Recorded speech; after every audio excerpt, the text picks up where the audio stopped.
So, I've had about 2 or 3 days of Apex Legends now, in between working and all that, and I myself am really enjoying the game, and I bet you guys really are enjoying it as well. The best thing about Apex Legends is there is no barrier to get involved. It's free to play and anyone can get in on the fun, so I suggest if you haven't already, get an Apex on download from the store and getting in on the fun. So, how has Apex Legends managed to blow up so fast within the community in the past couple days, and how has it become the most talked about game currently overall? Currently absolutely smashing Fortnite out the ballpark on Twitch with almost triple the viewers, if not over triple the viewers currently. What Apex Legends manages to do so well is it takes that traditional Battle Royale experience we all know and love and puts its own unique twist on it, giving players 8 legends to choose from, each with their own abilities for players to master. By doing this, Apex manages to make each and every game feel different, as typically you'll never come up against a squad using the same group of characters as the last, and makes you really think about your squad's character choices when you're readying up for your drop. Talking about drops, Apex Legends also has its own unique take on how you drop down onto the map below you when you start up. Your team is led by a jump master, a feature I've come to like, as Apex Legends has no solos or duos like your other Battle Royale games typically do. This makes it so if you're playing solo, you're kept within your team, unless you decide otherwise or your team decide to separate off from your jump leader and do their own thing. But this isn't a common occurrence within Apex, as you're much stronger within a team than on your own, encouraging team play. And I cannot stress enough how much I love this tiny attention to detail from Respawn, as team play is somewhat of a struggle with randoms in Battle Royale games currently. I cannot tell you how many times I've filled one squad mate in Blackout and they fly off to the completely opposite side of the map to me and my squad just to die to a full team and rage quit instantly,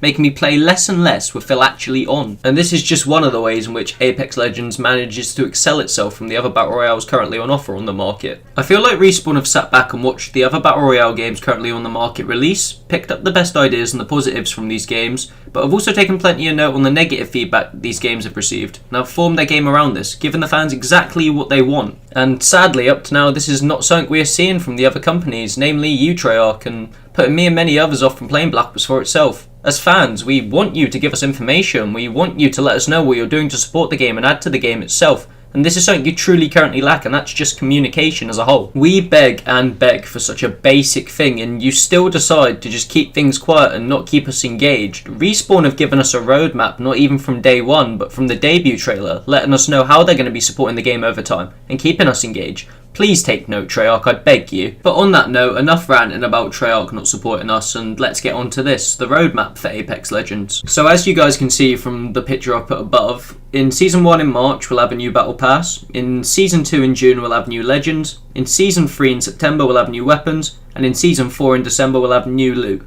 And all of this, from the looks of it, is coming free. Free! Unheard of! Free! Oh, Respawn, you were just ticking all of my boxes and everyone else's boxes. And to be honest, even if the Battle Pass isn't free, it's not like we haven't had this before. Fortnite has a Battle Pass, COD technically has a Battle Pass, so they've got to make money somehow. They've given us a free game that looks and plays better than most paid experiences in today's world, so I think they're allowed to graft a little bit on their Battle Pass if they want to, guys, okay? So I've talked about how you drop in Apex, and I've talked about the communication between the company and us currently. So let's move on to my third point, the world itself. Now the world in Apex itself is ever changing. Every game there is plenty going on. For example, the loot ships that fly around and encourage you to drop on them for a chance at the best loot right away, in exchange for usually having to battle with 1 or 2 teams. I like this mechanic because it gives purpose to actually landing on the ships at the start of a round. The ships are never usually in the same places, and they also land at lots of locations around the map as the game goes on, meaning if somebody hasn't swooped the loot off them at the beginning of the game, there's chance for you to get some powerful gear later on while you're roaming the map on foot.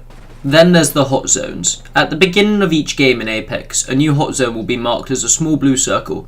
In this area, you can expect to find much higher tier loot than normal, but beware, if the hot zone is near the beginning of the drop, you may have a lot of enemies with the same plans as you and your squad. And I haven't even mentioned how you can bring your teammates back into the fight yet.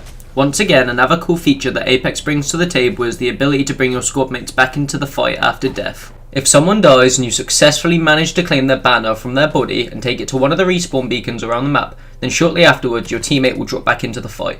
But be wary, your teammate will drop back in as if it's the start of the game, so make sure you or someone else or there is some loot nearby so they can get straight back into the fight. And there is so much more that this game has to offer, guys, so rather than listening to me drone on about it, go get your console on, put Apex Legends on download and get in the world yourself. I cannot recommend it to you enough. And on that note, I think that pretty much rounds up today's video, guys. So yeah, download Apex Legends. If you have already, what do you think of it? Let me know in the comments below, and thank you for continuing to support my channel. I'm watching the channel grow every day, and it's because of you guys I am so motivated to keep creating and releasing content. Over the next week, I'm going to have a major focus on Apex Legends, and I'll have some videos coming out going further into depth on the characters themselves and their strong and weak points, and how I myself and my friends like to balance out our team. So look out for those videos. And if you enjoyed today's video, guys, leave a like, comment, subscribe, turn your post notifications on, follow me over on Twitter at Zephr playing, and I'll see you in the next video. Peace out, my guys.